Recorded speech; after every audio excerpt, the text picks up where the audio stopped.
Okay, guys, here we are, and we are going to do some review on Chapter 6, Key Issue 3, and this is about the different major universalizing and ethnic religions, so the organization of those in space, and how do religions alter the cultural landscape. So just to review cultural landscape, remember that the physical environment, it is either part of the natural landscape. Natural landscape is obviously natural, so that's in its pure form. That would be the landscape that is untouched by humans and human activity. Whereas the opposite of that is the cultural landscape. That is all landscape that has been altered and manipulated and by humans and human activity. It's also called the built landscape because it's basically everything that humans alter and they build on the natural landscape. Once they do that, it becomes the cultural landscape.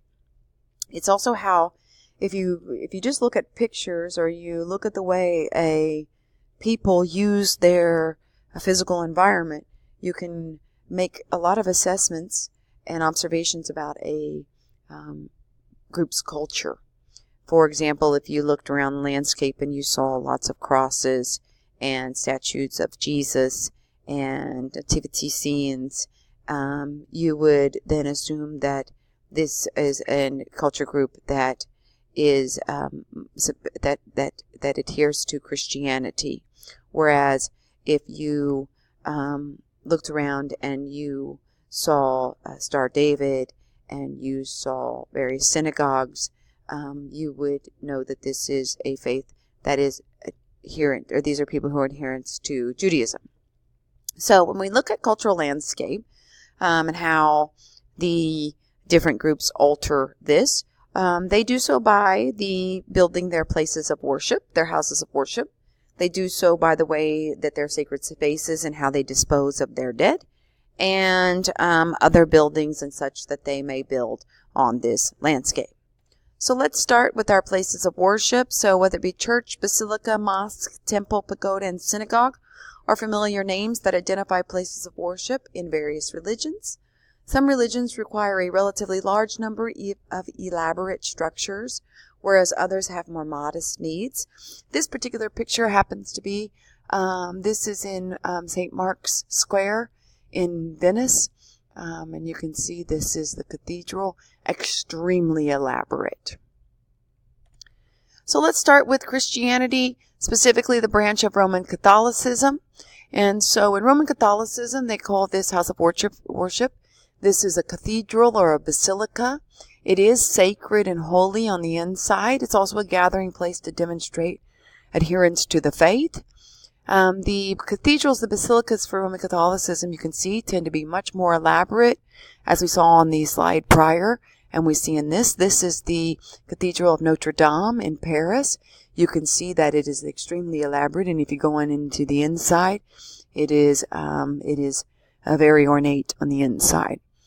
Historically, these cathedrals were a way for them to display the wealth of the parish. And so the more elaborate, the more wealthy that parish was.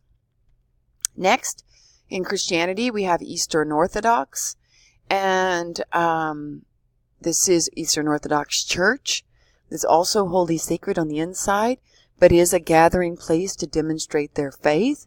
You can see completely different style, more of the Byzantine style, which heavily influenced Eastern Europe, the Central Asia, and Russia.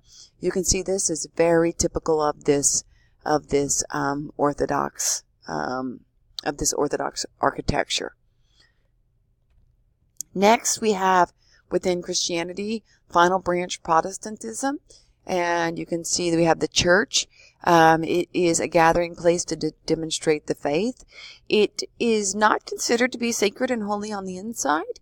And these tend to be much more simple. This would be the Reformation, that they rejected many of the ideas from Roman Catholicism, especially that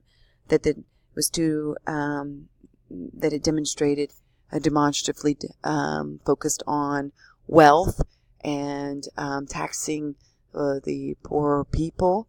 And so this Protestantism evolved out of that, and you see that this is one of the areas that they've rejected, is this severe demonstration and requirement of wealth. Next, let's talk about Islam. Islam, the house of worship, is a mosque, and the mosque is a gathering place to demonstrate the faith. You do see, this is the famous mosque in Istanbul, and you see that the architecture, this is with the domes, and there'll be blue and gold, and the tower from which they call to prayer. These are all very typical, traditional of the Islamic mosques. Some are more elaborate and large. Some are much smaller. Depends on the size of the congregation. And then you typically have other buildings around them where there are different halls and schools and such. But this is the actual mosque. Next, we have Hinduism. In Hinduism, you see that they are mainly temples, which are shrines to honor gods and goddesses. You can see some can be rather elaborate, these shrines. You can see these are statues, and they are, again, areas, or they are locations where they can give offerings to the gods and goddesses. Next, we have Buddhism and Shintoism. This is very typical of you see the outline of the big Buddhist. These are called pagodas. So this pagoda, this would be more of a shrine. On the inside, you typically see a shrine where Buddhists don't necessarily go to the temple consistently, but when they do go, they will pray and offer something to the gods and to Buddha. The pagodas typically contain relics that the Buddhists believe to be a portion of Buddha's body or clothing. And so again, you see here is the pagoda. This is very traditional of the architecture. You can see that this would be the outline of such, and then a big open space on the inside with typically on the inside you'll see this area, this shrine. Next is Judaism. Judaism, you have the temples, the synagogue. This is a large synagogue in New York City, and here we have a Jewish center. This is in Florida, and so the architecture of the synagogue, the temple, they can vary, and they are also the assembly place for the gathering to demonstrate their faith. They're not necessarily holy or sacred on the inside. Let's talk about the different ways that they alter the landscapes. We just talked about how they can alter the landscape with their houses of worship and their buildings and their shrines. There's also the way that there's disposal of the dead. In Christianity, Islam, and Judaism, there is burial. So this requires a significant amount of land area, and they tend to be clustered in cemeteries. In Buddhism, it depends more on the culture of the people. Some Buddhists, they do bury their dead. Some cremate. Some, like the Zoroastrianists, they expose the body to the elements to cleanse the body. And then finally, we have Hinduism. And in Hinduism, there is cremation.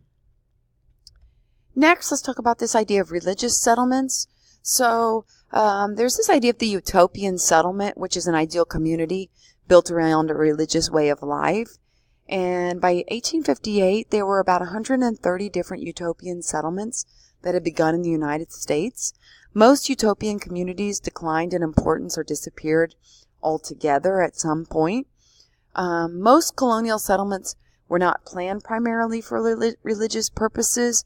The religious principles affected many of the designs. For example, the New England settlers, they placed the church at the most prominent location in the center of the settlement. And you do see this if you go to many communities.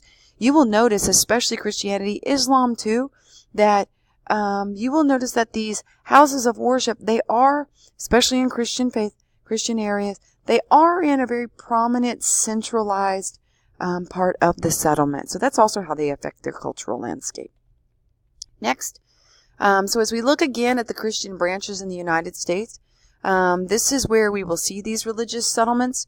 And the thing that's interesting to note is that Roman Catholics especially, so you see this all over the southwestern part of the United States, southern Texas, here in southern Louisiana, which was heavily French influence, and then up in Quebec, and parts of the Northeast, you will see a lot of religious place names, because Roman Catholics, you see many place names named after their saints and such.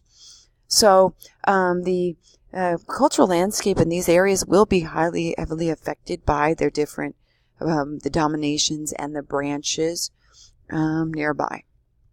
So this would see, you can see all these place names in Quebec, which is heavily influenced by French.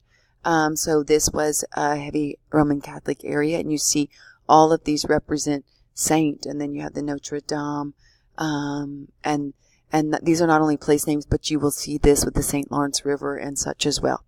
Again, we will see this in the northeastern part of the United States too, and you will see this in the southwestern part of the United States with heavy Spanish influence.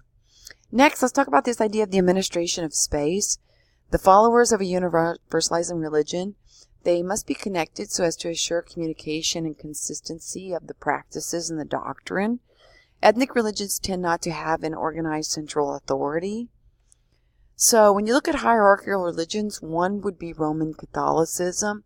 And at the top you have the Pope, and then you have different levels in hierarchy so the priest, and then you have the parish, and then you have as it's divided as it goes up. And the Pope is the one who ultimately makes the doctrine for the Roman Catholic Church, and then it is passed down through the different hierarchies. You can see here we have the breakdown, and we do not see this in Judaism and Hinduism. They don't have a centralized structure or religious control. Protestantism really not either. They act pretty independently. Roman Catholicism, they do. So here we have this Roman Catholic hierarchy in the United States. So you see where it's divided, and where there's the diocese, the province, and then where the archdiocese is located. So as you have further division. The Church of the Latter-day Saints, so the Mormons, they also have this hierarchical, where they have a one main leader and then a hierarchy as this doctrine and the principles are pushed down through the various locations.